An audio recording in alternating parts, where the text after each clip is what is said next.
اس کی مثال میں آپ کو دنیاوی تعلیم کے ذریعے عرض کر دیتا ہوں کہ یہ اگر کوئی یہ کہے کہ 14 جماعت پاس گریجویٹ سے برتر ہوتا ہے یا کمتر ہوتا ہے، تو آپ اس کو سیدھا یہ جواب دیں گے کہ جب تک کہ کوئی شخص 14 جماعتیں پاس نہ کر لیں وہ گریجویٹ نہیں کہلا سکتا۔ مجاہدہ زینہ ہے، سیڑھی ہے مشاہدے تک لے جانے کے لیے۔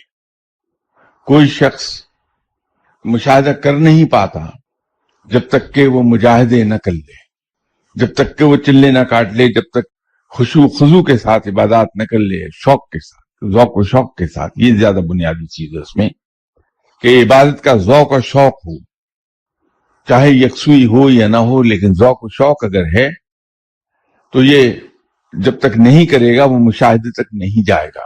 مشاہدہ نتیجہ ہے مجاہدے کا۔ یا رب تعالیٰ کسی پر رحمت کر دے، کسی وجہ سے خوش ہو کے اسے مشاہدے سے نواز دے تو اسے مشاہدہ حاصل ہو جائے، وہ ایک علیحدہ صورت ہے، وہ ایکسیپشنل کیس ہے۔ لیکن اگر کلیہ اور قاعدے کی بات ہم کریں تو مجاہدے کیے بغیر مشاہدے تک پہنچتا نہیں ہے بندہ۔ بعض اوقات مرشد عطا کر دیتے ہیں لیکن وہ ٹیمپرری ہوتی ہے۔ یہ بالکل ایسا ہے کہ کسی بچے کے والد اس کو کچھ اماؤنٹ دے دیں تو اماؤنٹ تو مل گئی، وہ بچہ وقتی طور پہ امیر ہو گیا، لیکن جب وہ خرچ کر لے گا تو پھر اپنی پہلی کیفیت پر واپس چلا جائے گا۔ وہ عطا یہ ہے۔ تو ریاضت اور مجاہدہ ایک ہی چیز ہے۔